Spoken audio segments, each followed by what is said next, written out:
Fala, seus cães aventureiros! Bem-vindo ao segundo episódio do Universo Estendido RPG com Filmes. E hoje eu vou falar de um filme que é uma verdadeira aventura de RPG e depois de muito tempo se tornou um dos meus favoritos. E aí, já sabem de qual filme eu vou falar? É desse cara aqui, ó, Conan, que foi produzido em 1982 e eu acredito que muitos de vocês nem eram nascidos nessa época. Então vem comigo para conhecer esse clássico do cinema.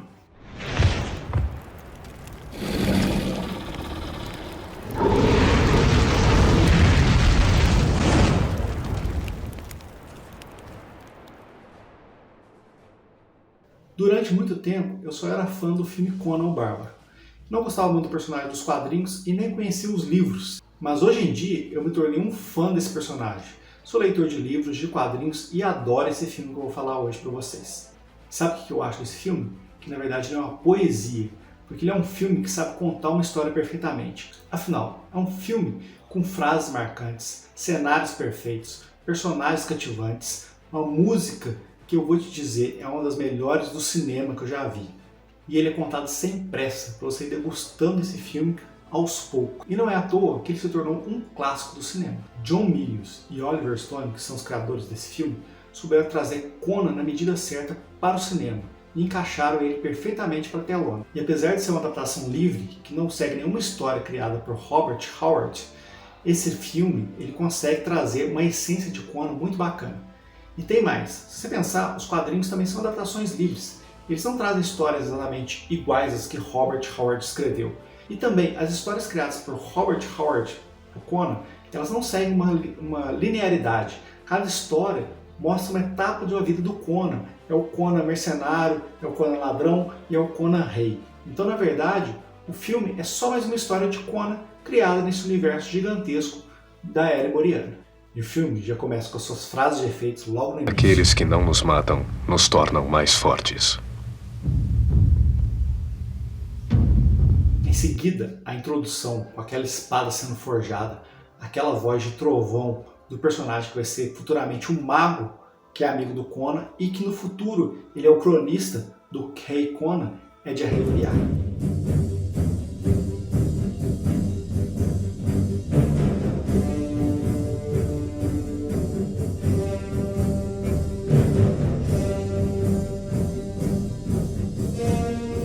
Logo em seguida, temos a cena do pequeno Conan com o pai dele subindo a montanha, onde o pai dele faz os ensinamentos sobre Kron, o deus que eles adoram, e os ensinamentos como Kron entregou a fórmula do aço para os personagens. Só nesse começo a gente já percebe que o filme ele não tem pressa para ser contado, ele vai sendo contado passo a passo, página a página, e é isso que torna o filme de Conan o filme de Conan. E logo depois que Conan nos é apresentado rapidamente, é a vez de ser apresentado o vilão do filme, Thol-Saldum, que para mim é um dos vilões mais perfeitos do cinema, ao lado de Darth Vader. E uma curiosidade, né? James Earl Jones, que é o cara que faz o Thol-Saldum, ele também dá a voz ao Darth Vader nos cinemas. No, I am your father. E voltando à cena do pequeno Conan vendo aqueles guerreiros bárbaros chegando em sua vila, é algo realmente fenomenal. O figurino combina aquele ambiente de neve e a música dá toda a liga, completa toda a essência daquele filme. Afinal, o filme não tem falas praticamente naquele início, então a música ela tem que ser essencial naquele começo. E ela cumpre perfeitamente, não só aquilo, mas vocês vão perceber que no filme todo a música é a essência desse filme Conan e torna esse filme uma poesia.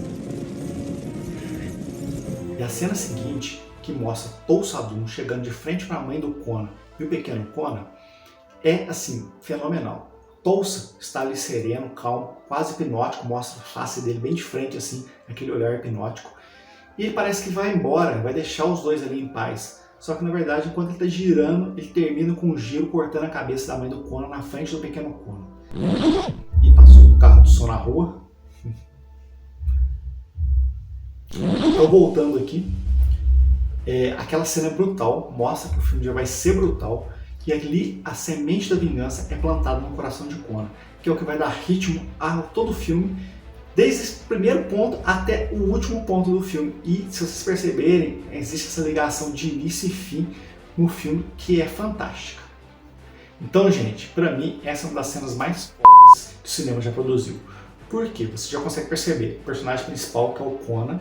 Só naquele olhar que ele dá pro Thol-Sadum, você já percebe quem vai ser o Conan e você já percebe quem é o vilão principal da história, que é Thol-Sadum, que ele, na verdade, ele é um líder, mas ao mesmo tempo ele é cruel. Ele passa por cima de qualquer um que deseja impedir a sua conquista. E se você não sabe, esse filme ele foi feito com baixo orçamento. Então, na verdade, os diretores não tinham grande credibilidade para produzir esse filme na época, porque um filme de fantasia na época não era tão bem visto. E produzir coisas com monstros, com um cara que virava cobra e cenas desse tipo, numa época que não existia efeitos especiais, era algo realmente desafiador. E toda aquela cena, ela tinha que ser produzida apenas uma vez, porque toda aquela vila onde Conan mora, ela foi construída apenas uma vez e ela foi destruída também. Então eles não podiam errar naquela cena. Então aquilo ali é de tirar o chapéu para o cinema. E o filme, diferente dos filmes de hoje, ele não tem pressa em ser contado. Então aquela cena em que o personagem do Conan ele é levado junto com outras crianças, preso naquele moinho, é fantástica, porque ela não tem pressa. Simplesmente você vê a cena por vários minutos, um Conan com várias crianças rodando aquele moinho e vai desaparecendo as crianças, dá a entender que elas vão morrendo. E o Conan é um sobrevivente, porque ele continua ali empurrando aquele moinho e no final só tem ele empurrando aquele moinho e ele está gigantesco. E aí aparece o personagem, o ator Schwarzenegger, né, que era o halterofilista, que fez o papel do Conan, empurrando aquele moinho lá de forma bruta, sozinho. E a gente vê cenas com neve, cenas sem neve, ou seja, passaram vários anos e o Conan ganhou suas forças ali empurrando aquele moinho e remoendo a sua sede de vingança contra o Thol-Sadum. Depois de um tempo, aquele moinho parece estar desolado, só tem o Conan e um cara que cuida do moinho ali sozinho. E dá a entender que praticamente foi esquecido, as coisas que eram produzidas ali praticamente foram esquecidas e aquele moinho foi abandonado. E aí chega um cara que a gente não consegue entender se ele realmente compra o Conan ou não, mas ele pega o Conan, porque o Conan é um cara fortão, e leva esse Conan para lutar em arenas e fazer dinheiro para ele.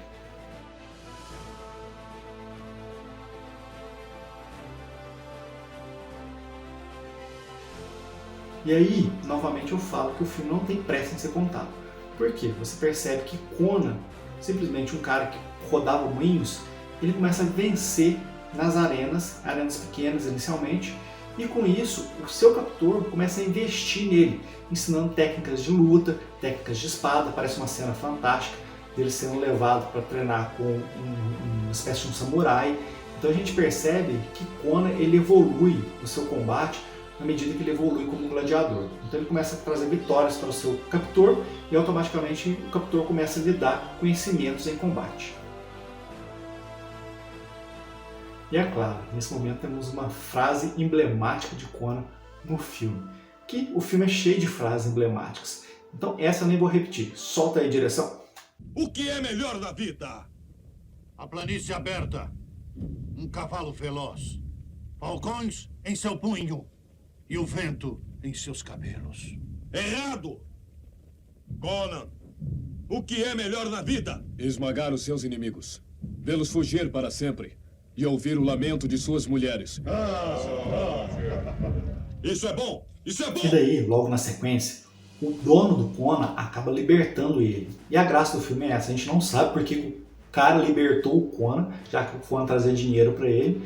E exatamente isso o Conan também não sabe, então a gente fica na mesma questão do Conan. A gente acredita que seja um momento de piedade que o cara teve, ele estava bêbado, bebendo lá, e ele vai lá e chuta o Conan e fala: some daqui, você já me deu dinheiro demais, você já sofreu demais na vida. Mas ao mesmo tempo que o Conan é liberto, ele também fica perdido. Você percebe que ele sente aquilo ali, ele não quer meio que ir embora, ele não sabe fazer outra coisa, a não ser escravo de alguém. E aí que começa a história do Conan a partir desse momento, que é muito parecido com uma história de RPG, né? Ali como se fosse um prelúdio de um personagem de RPG, e a partir daquele momento está começando a história realmente do personagem dentro do jogo. E daí o personagem do Conan corre, foge, e tem uns lobos famintos vindo atrás dele. E aí acontece uma cena extremamente RPGista, que aí o Conan sobe naquela montanha e cai na tumba, né? Uma tumba colocada ali como se fosse colocada ali pelo mestre, para que o Conan encontre a espada para ele enfrentar os lobos que estão atrás dele. E aí quando o Conan cai naquela tumba, a gente não sabe quem é aquela tumba, quem é aquele rei que está lá segurando aquela espada. Conan pensa que é Kron, né? Mas a gente sabe que não é Kron. E aquilo ali também liga a gente com um cenário, que a gente percebe que é um cenário que tem civilizações antigas que caíram, que a gente não conhece. Mas muito parecido com o próprio livro de Conan, que tem as civilizações antigas que caíram, voltando ao barbarismo, né? Então isso é muito interessante no filme e é muito RPGista essa cena. E aí depois da cena do cachorro, a gente tem logo a cena da bruxa. E uma das coisas que eu acho fantástico nesse filme é os sentimentos que esse filme me passa. Quando você olha aquela cena da bruxa, aquele lugar desolado, frio, você percebe aquela desolação, aquele ambiente frio. E quando ele avista a bruxa na porta daquela cabana, que é praticamente uma cabana, uma choupana simples demais, aquilo ali é simplesmente acolhedor. Então você percebe que, cara, se eu fosse ele, eu queria estar ali também, porque o filme te passa esse sentimento de desolação e de frio, junto com a música que é colocada no fundo. Então não tem outra forma de Conan ir, a não ser para aquela casa ali, com aquela mulher que está chamando ele para vir próximo da fogueira. A gente percebe, primeira vez, a magia no universo de Conan. Até então não é mostrado nenhum tipo de magia ou de criatura fantástica, mas ali a gente percebe que a mulher é realmente uma bruxa e ela é capaz de utilizar magia, e que a magia não é tão boazinha assim quanto a gente espera. E a cena não é colocada ali ao acaso. Ela tem dois objetivos para ser colocada ali. A primeira é dar um sentido para Conan. Então ele percebe que ele tem que ir atrás de Tal Sadur e realizar a sua vingança. E a bruxa fala para ele sobre a cidade de Zamora, que é a cidade dos ladrões, que é comum no universo de Conan. E o segundo objetivo é para o Conan encontrar seu primeiro companheiro de aventura, que é o Hircaniano Subotai, que está colocado ali, eu vou saber por que ele está preso ali fora da cabana da bruxa, e ele só aparece depois da cena da bruxa, mas que não faz a menor diferença também, porque a cena é fantástica e é o primeiro personagem que começa a acompanhar o Conan. E como eu disse, o filme de Conan é basicamente uma poesia. E assim ele segue contando sua história sem se preocupar com o tempo, e isso a gente consegue ver nessa cena aí, onde Conan e o seu companheiro Subotai estão correndo em planícies e a música se funde ali com o visual do filme, e em nenhum momento, com pouquíssimas falas que o filme tem, a música complementa isso. Então para mim eu nunca vi nenhum filme, acho, depois de Conan, que consiga unir tão bem assim essas imagens com o som. E a única cidade que aparece no filme de Conan tinha que ser Zamora, a cidade dos ladrões. E daí a gente tem uma cena que aparece ao fundo, a Torre de Sete, que remete muito à Torre do Elefante. Então quando você olha a primeira vez, você pensa que é a Torre do Elefante. Quando você está assistindo o filme e já leu os livros e os quadrinhos de Conan, você pensa que é a Torre do Elefante, mas no final os diretores substituíram aquela torre pela Torre de Sete, que na verdade é uma referência à Torre do Elefante. E quando Conan se une ao ladrão Subotai, eles acabam decidindo invadir a torre e roubar uma joia que existe lá, que é a joia do olho da serpente. Isso repete muito a questão da Torre do Elefante, porque quando eles vão invadir a torre, eles acabam encontrando com Valéria. Isso acontece também na Torre do Elefante, porque o Conan acaba encontrando com um outro ladinho que invade com ele a história da Torre do Elefante. E assim, o filme não tem pressa para colocar os personagens. Então você vê que Subotai apareceu alguns minutos antes e depois a história se desenrola, e agora a gente tem um segundo personagem da equipe, que é a Valéria, que encontra com eles e acaba invadindo junto a Torre da Serpente de Sete. Isso nos mostra que o filme deixa fluir, sem forçar a barra, sem empurrar a goela abaixo, cada um dos personagens. Eles vão aparecendo ao acaso, como se fosse uma aventura de RPG mesmo, onde cada personagem está entrando no meio da história e eles surgem ao acaso em torno da história central, que gira em torno do personagem principal, que é o Conan. A cena da invasão da torre é muito RPG, porque os personagens invadem um templo lá, né, para realizar um roubo, mas acabam se deparando com uma seita milenar que interliga com os objetivos do personagem principal, do protagonista ali do filme. Daí, quando eles terminam de realizar o roubo, eles conseguem fugir. Mas presta atenção numa cena. Quando o Conan ele desce, né, a Valéria fica na parte de cima, o Conan e o Subotai eles descem para fazer o roubo. E aí eles se deparam com uma cobra gigante, o Conan vai lá, luta e mata a cobra. E dentro desse local onde a cobra tá, tem um símbolo que o Conan se lembra quando os caras invadiram a vila dele, destruíram e mataram o pai dele. E aí que ele percebe que aquele templo ali está ligado ao Tul Sadum, que na verdade é o objetivo principal dele, é se vingar do Tul Sadum, que destruiu a vida dele e tornou ele escravo e matou o pai e a mãe dele. Então presta atenção nessa cena, porque o Conan ele pega colar e ele guarda e isso vai ser ligado lá na frente. E isso é uma sacada muito legal do filme, que eu fui perceber depois de assistir algumas vezes. E assim, o roteiro ele se encaixa perfeitamente. E aí é claro, como qualquer aventureiro que pegou uma grana boa ali, os nossos aventureiros se esquecem da vida e passam a torrar a grana em tavernas, bebidas e mulheres, e esquecem o objetivo principal dele. Mas aí o mestre, como um bom mestre, tem que colocar os personagens novamente na linha. E aí aparece um grupo de soldados e você pensa que eles vão ser presos, mas na verdade é o rei Osric, que na verdade ele quer uma missão dos personagens, porque os personagens foram os únicos que invadiram a torre e se colocaram contra Tulsadum, e ele também é um inimigo de Tulsadum, porque o Tulsadum sequestrou a filha dele. Na verdade seduziu a filha dele, né? A filha dele não está lá ela está lá por livre e espontânea vontade. Então os personagens são colocados na linha novamente da seu objetivo para a aventura principal. E é claro, o filme de Conan é feito de frases de efeito. Conan soltou sua frase, o pai dele soltou sua frase, é claro que o rei Osric tinha que soltar a frase dele, então solta a frase aí. Chegará um momento, ladrão, quando as pedras cessarem de brilhar, quando o ouro perder o seu valor, quando a sala do trono se tornar uma prisão, tudo que restará será o amor de um pai por seu filho.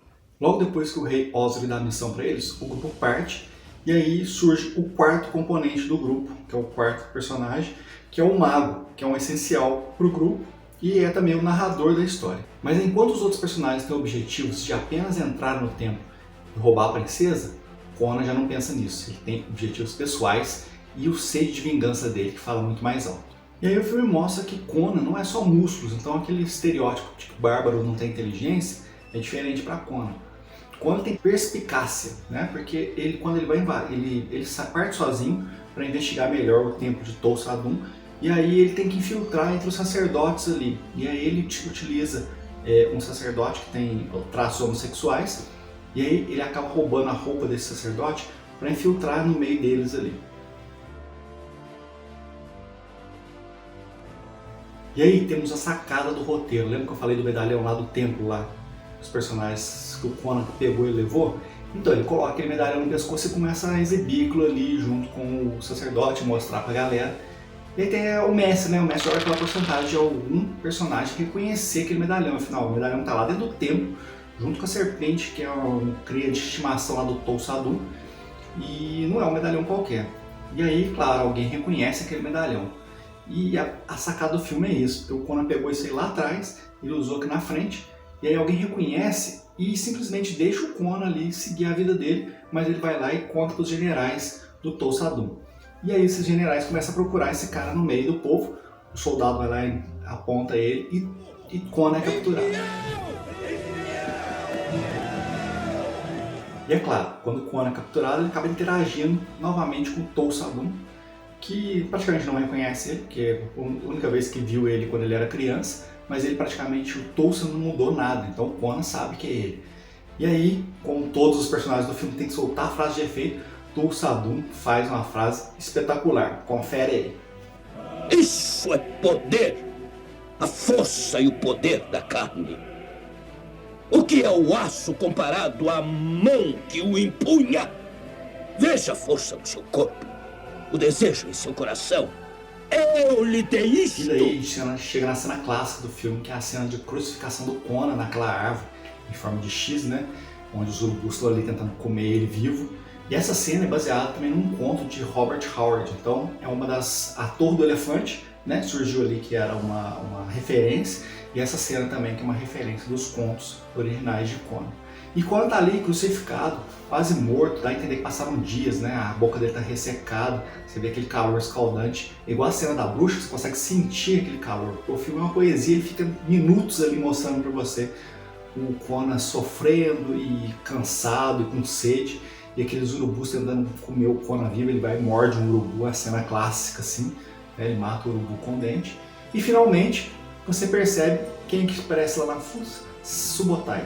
Né, que aparece vendo correndo assim, ou seja, dá a entender que ele e Valéria estão procurando por Conan, cada um seguiu uma linha diferente. Esse Subotai, que é um ladino, teve uma chance maior de encontrar Conan, né? Provavelmente investigando ali, e consegue encontrar o amigo dele preso na árvore. E Conan vai lá e dá aquela gargalhada de alegria, né? E a gente percebe a força do Conan de sobreviver àquela sede de vingança dele, que ele não quer morrer, né? Que ele quer terminar o trabalho dele, e ele consegue sobreviver a todo esse processo durante dias ali, escaldante naquele sol, com sede e fome. E novamente, toda essa cena é uma poesia, porque a música é que faz toda a ligação ali do clímax, né, da cena, quando o Conan está ali preso e quando ele observa o Subotai chegando, e assim, a música com as cenas dele vindo correndo se encaixa perfeitamente, e é por isso que eu digo que esse filme é uma poesia. E é interessante, como em todo RPG, todo bom mestre de RPG, ele dá os momentos certos para cada personagem brilhar naquele momento. E no filme do Conan a gente vê isso perfeitamente, cada momento. Por exemplo, Subotai brilhou ali na hora que achou o Conan preso, trouxe ele de volta. E agora é a vez do mago, que acabou de chegar, brilhar, né? Então eles levam o Conan praticamente morto, ele está ferido, ele está desidratado. E o mago diz que consegue curá-lo, mas existe um preço muito alto para isso. Então é interessante porque a magia não é gratuita também. Então ele vai invocar criaturas de outros planos, né? Uns demônios ali que vão curar Conan, mas eles querem algo em troca. E aí Valéria acaba dizendo que ela paga o preço pelo Conan. Que se for preciso, ela entrega a vida dela, não com essas palavras, mas você percebe que dá para entender que ela vai entregar o preço que for necessário para a magia funcionar e o Conan ser trazido novamente de volta. E é nesse momento que a Valéria também solta a sua frase de efeito, né? Porque não podia faltar a frase da Valéria também, num momento tão crítico ali onde o amado dela está prestes a morrer. Então, solta a frase da Valéria. Todos os deuses não podem nos salvar. Se eu estivesse morta e você ainda lutasse pela vida, eu voltaria das trevas. Voltaria lá do inferno para lutar ao seu lado. E aí Conan se curou, né? Voltou ali e eles começam a combinar como é que eles vão invadir então o templo para resgatar a princesa. E aí é uma cena fantástica, que eu acho, porque Valéria e Subotai estão conversando e Conan está simplesmente comendo um pedaço de carne ali e eles estão falando, olha, será que é fácil a gente entrar lá? E Subotai fala, é muito fácil para um ladino entrar lá, resgatar a princesa e nem ser percebido, desde que esse ladino não tenha uma sede de vingança. Ou seja, eles estão jogando a responsabilidade para Conan, porque sabe que Conan quer uma vingança. E aí Valéria pergunta para ele, e aí, você deixa isso para depois, deixa essa tua vingança para depois, a gente vai lá só resgatar a princesa. E o Conan praticamente ignora eles, né? Ele para de comer e olha para a cara deles e não responde nada e volta a comer. E você percebe que a sede de vingança dele é muito maior que qualquer coisa e ele está deixando entender, se vocês quiserem ir comigo, vocês vão, mas eu vou matar o cara que está lá dentro, que é o Tulsadum. E aí é claro, né? O filme é Conan, gente. Conan é brutalidade pura. Se você ler os quadrinhos, os livros, é brutalidade pura. E aí, quando eles invadem a fortaleza de Tulsadum lá na montanha, a cena, sim, é realmente para maiores de 18 anos, porque você vê aqueles corpos pendurados, abertos, como se fossem gado, né, porco, assim, no açougue, e os caras lá da cozinha preparando a comida com corpos humanos. Então a cena é brutal, né? Não mostra nada de close assim, mesmo porque os efeitos especiais da época não eram tão bons, mas eles estão invadindo por ali e você percebe que os caras estão fazendo ali comidas com carne humana. Mas a cena segue e essa parte é muito bacana porque é uma cena de vários minutos e ela é totalmente silenciosa, não tem conversa, não tem nada, como grande parte do filme. Afinal, o filme ele conta com atores amadores, tá? Gente, Schwarzenegger foi o primeiro filme dele, praticamente. A Valéria também é uma atriz amadora. O Subotai também é um ator amador, né? Inclusive os dois caras lá que seguem Tulsadum também, um é jogador de futebol americano e o outro acho que é o autor feliz também, são amadores. Os únicos personagens ali, atores de respeito, é o próprio Tulsadum, o mago, né? E o rei Osric, que aparece ali numa cena bem pequena. Mas enfim, a cena desenrola e a música ela se encaixa perfeitamente nos momentos que a cena troca de ação para o mistério. Então ali é fantástico essa cena aí para mim, a música, o efeito sonoro é fantástico desse filme. E aí a cena basicamente termina, antes de começar o combate, com os personagens observando ali uma espécie de uma orgia acontecendo no meio dos caras comendo carne humana, então é um negócio bem grotesco ali, né, para mostrar assim a podridão ali de Tulsadum. e você vê Tulsadum quase dormente, sentado, e a princesa aos pés dele. E é uma cena que me lembra muito Jabba com a Leia. Só que Jabba com a Leia, eles aparecem no Retorno de Jedi, que foi feita após Conan. Então se alguém copiou alguém, George Lucas viu essa cena e achou fantástica e falou, vou colocar aqui no meu filme de Star Wars. Mas enfim, Tulsa a gente percebe que eles têm poderes realmente pela primeira vez. Porque além de ele não envelhecer, né, ele se transforma numa cobra. Então ele realmente é um seguidor de Set, né, que é um deus maligno ligado às cobras, e ele realmente tem poderes, talvez divinos, desse deus, e ele se torna uma serpente. Como assim, em quase todos os contos de Conan tem algum tipo de mago, né, de feiticeiro, né, que aparece e que realmente tem poderes. Tulsadum realmente tem. E a princesa está ali aos pés dele. Daí eles conseguem resgatar a princesa e fogem do templo. E aí acontece o pagamento da Valéria, né, que ela disse que pagaria o retorno do Conan lá, que o mago fez as magias.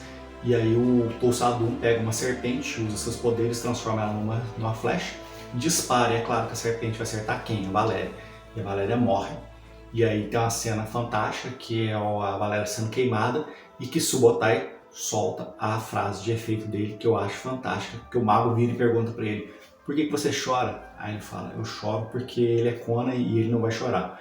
Então é fantástico, assim, as frases criadas pro filme são fantásticas. Por que você chora? Ele é Conan, Cimmeriano. Ele não chora. Assim eu choro por ele. E aí o filme segue, e Conan com os seus amigos, né, eles ficam ali onde o mago foi encontrado, que tem aquelas ruínas lá em cima, que mostra mais uma vez as ruínas antigas, como o momento que o Conan acha a espada. A gente sabe que houve uma civilização ali. E eles constroem várias armadilhas, né, tem que passar alguns dias ali, que eles conseguem construir várias armadilhas. E eles sabem que Tulsa vai retornar, né? E eles esperam Tulsa ali para pegar eles dentro dali daquelas ruínas, né? E aí quando os guerreiros chegam, eles realmente conseguem derrotar a maioria através das armadilhas, através de capturas ali no meio das ruínas. Só que aí tem a cena fantástica ali da Valéria que salva Conan, que também é baseado num conto de Conan, né? Onde a Belit, que na verdade salva ele no conto, e ali a Valéria salva e o Conan derrota os guerreiros ali. E Tulsa, é claro, Tulsa não vai para a batalha, e ele pega a flecha para matar a princesa, e na verdade o Subotai corre lá e com um escudo ele pega e entra na frente e salva a princesa. E aí o filme segue para o final, que é um final espetacular, né? Onde a princesa simplesmente ela desacreditou no Tulsa, porque ela viu que o Tulsa passava por cima de qualquer um e ele ia matá-la, ele não conseguiria tê-lo. E ela permite levar o Conan dentro da fortaleza através de caminhos que ela conhece e que ele não conhecia. E o Conan chega na frente de Tulsa. E é claro, Tulsa solta a sua frase também de efeito, novamente outra frase de efeito de Tulsa, que ele fala, você é meu filho, eu te criei, né? Você só é o que você é porque eu te fiz assim, você tem essa sede de vingança. E Conan, nem aí, dá aquela espadada no pescoço do Tulsa e corta a cabeça dele fora na frente dos fiéis, levanta a cabeça dele e joga para baixo assim. E os fiéis começam a ir embora, vendo que Tulsa não é tão imortal, como ele dizia assim. E Conan, dessas escadas, ele fica sentado, refletindo por um tempo, e você percebe que a cena mostra o seguinte, será que ele está pensando se ele toma o lugar de Tulsa e assim ele vira um novo líder ali para aquela seita, mas aquilo ali é tudo que ele odiava. Então o que acontece? Ele decide descer e tacar fogo naquilo tudo lá. Então ele joga uma tocha lá, né? Não sei como é que chama aquilo lá. Ele gira, joga lá em cima e taca fogo naquele templo lá. E a princesa que estava ajoelhada nos pés dele, como se ele fosse um novo líder, ele vai e levanta ela e leva ela embora. E aí o filme termina, né, com os créditos e mostrando o Conan rei, né, porque o mago lá ele se diz que ele está contando a história de um cara que se tornou rei pelas próprias mãos e que é o próprio Conan. Então assim, se você nunca assistiu esse filme, recomendo. Assista lá, é um filme antigo, mas ele é extremamente atual e excelente. É o que eu digo, o filme é uma poesia, o filme não tem pressa, as músicas dele se encaixam perfeitamente com cada cena, é cheio de frases de efeito e a história é muito RPG, gente. Não é só porque eu sou fã de Conan e me tornei muito fã desse filme, de assistir esse filme centenas de vezes, que eu estou dizendo isso. O filme vale a pena. Assista lá. E um abraço!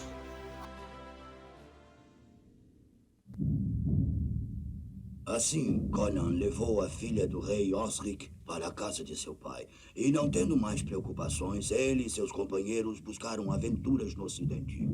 Conan participou de muitas guerras. Seu nome foi muito honrado e temido. Um dia, ele tornou-se rei por seus próprios méritos. Mas essa é uma outra história a ser contada.